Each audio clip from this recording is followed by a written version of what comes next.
Good afternoon, my name is Darren. This is my 1972 Mercury XR7 for sale. It is June the 26th of 2016. This car is going on the market today or tomorrow on eBay. Just want to give everybody a video of it so you get a good idea of what the car is like, pros and cons. Good pros, it's mechanically sound. Done a lot of maintenance to it, new exhaust, new shocks. Engine I had to replace a few years ago, so it's got the heads were done, rings, pistons, new cam. It's got Edelbrock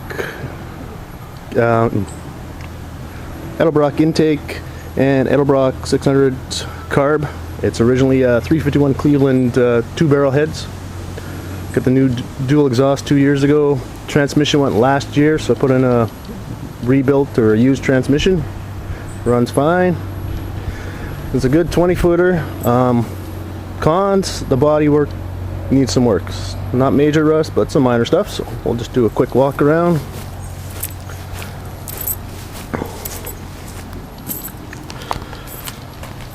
It's the back. Chrome's in decent shape. Front bumper's a little better than the back bumper.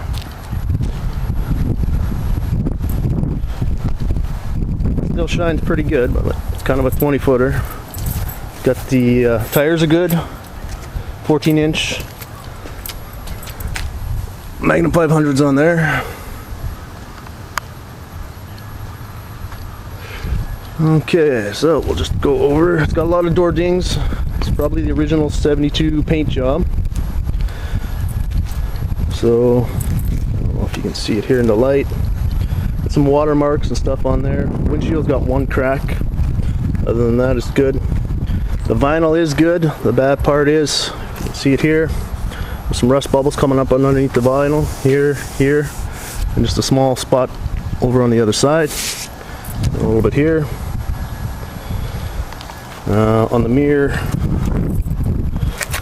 paint's the shine's kind of coming off here. On the back side, the paint, with the age, you can see it here, it's starting to peel away. It started coming off the sides of the pillars, so I did a little filler in here where it was chipping away to protect it, but it didn't pan out too good, so I didn't do the other side. On the trunk, same thing with the age. You can see it's all weather checked basically. Sorry, I'll try to back out here. There we go. So that's kind of how the whole trunk is. The hood not so much, the trunk and the top. Even across here, you can see the weather checking. Once you get to the sides, it's good. It's just on the top of the trunk and side pillars. Again, here the paint was just starting to chip away. It's the passenger side. Did a little patch job, but just trying to protect the paint. For other rust spots, passenger side, quarter here. It's a little rust going through. Up along the fender well, it's good. Back quarter is good. On the passenger side, there's also a small dent in the front, right here, near the bottom. The mags I bought used. They're not in bad shape. Not show quality, but chrome's all right. We've got the Mustang, or the Cougar center caps on there. Lots of tread left on the matte tires. A little bit of tar on there. So it's got a few door dings. I don't know if you can see it well in the camera here. Along the sides. There's some discoloration on the paint on this front fender. It's like that when I got it. And here, so I don't know what happened on this fender here. Let's see. I have a new, well, I got a used Better Crest badge for this, along with some other parts. Back chrome isn't bad. A little scuff over here. Bought the new electronic sequential taillights, so they work not too bad. There's a little rust on the driver's side quarter here. And there's a couple little rust holes in the bottom here. Not major, but just something to be aware of. I don't know if you can see it or not. Here's just the other mag. And there's good. And there's good. Lots of door dings, like I said. The mag. Front end.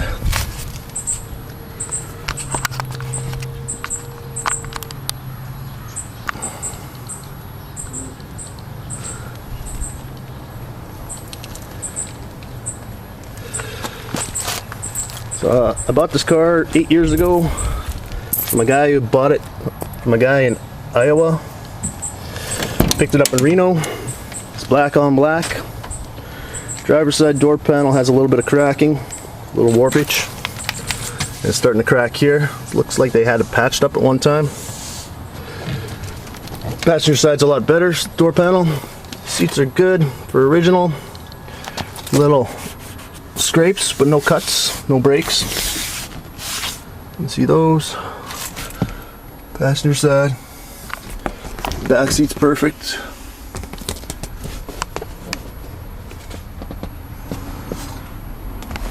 Headliner has two little holes in it. One up above the passenger and just above passenger again by the front pillar arm. Dash has a small crack right down here. See there. With the exception of the clock, all the rest of the gauges work. Except when I replaced the gas tank, I replaced the sending unit, but I used one with a regular Cougar, so it doesn't have the low indicator light. The gauge works, it just doesn't pop up the low indicator light. Got a Pioneer stereo, Pioneer speakers in the back, with remote control, a little easier to reach. Console. In the interior, basically all I replaced was the dash cap and the console lid. Got the cup holders, which only fit certain size bottles. Steering wheel is out of a brown Cougar that I had, so I painted this black. So there's a little bit of chipping on the back. It's got a new rim horn, but this steering wheel does have some cracks in it. I do have a new headliner in a box. I also have this is called windlace. I have the replacement parts for here. I replaced the rubber on the sides of this one and along here. I still never got around to replacing the rubber on the other passenger side window.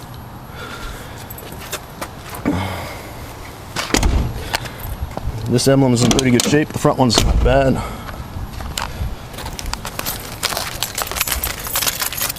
Trying to keep this under 15 minutes. I had it for sale last year and it went over 15 minutes.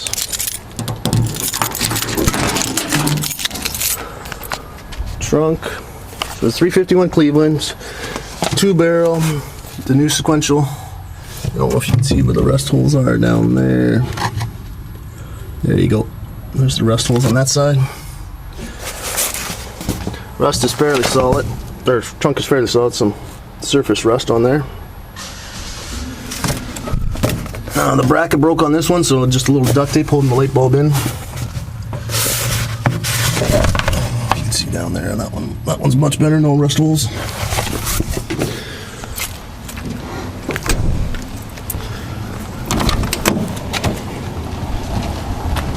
Passenger side, door's a little warped, but other than that, no cuts, no breaks. Underneath.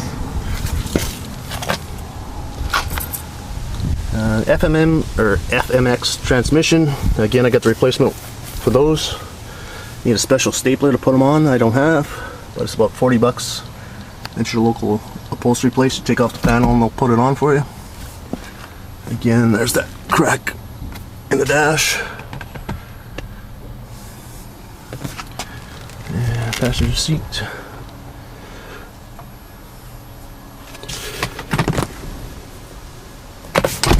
Yeah. And we'll pop the hood.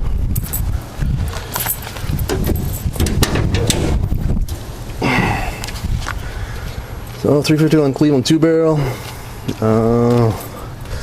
I'll have to look up the mileage again here, but Edelbrock intake, mild cam, Edelbrock carb, It's kind of a K&N knockoff air filter. Aside from that, it's pretty much stock. Has Patronics ignition I put on the distributor. Plugs, wires are new. Air conditioner does not work. It spins, but it makes an awful noise in the front here, so I don't know if it's just a clutch assembly, so I don't use it. But driving this thing, when it's 80 above, it gets a little warm.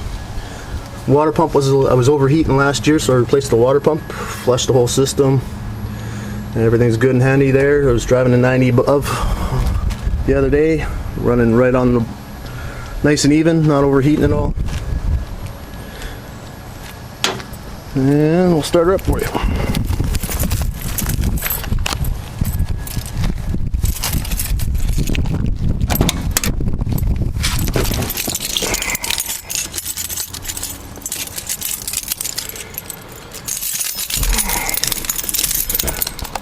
Speedo's reading 44,816. I would probably think that is around 144,816. I believe it's probably flipped over once. Not since I've had it, but I have had it for 8 years, but only drive it in the summer. And I haven't put on that many miles.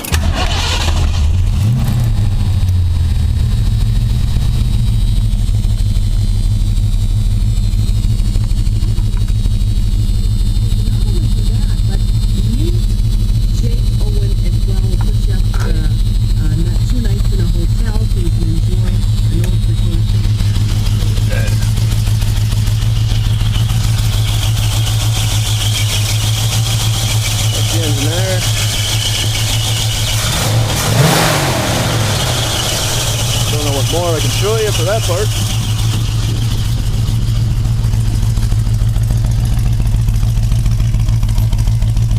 Showing you the sequential taillights. If you're interested. That's the rumble.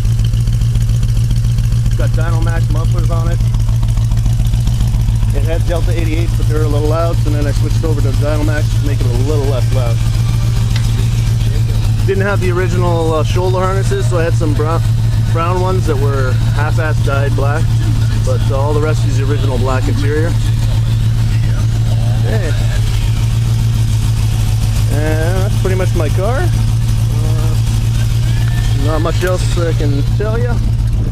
I'll put the rest of the info on the eBay notice, kind of the times and dates of the repairs and what parts I got.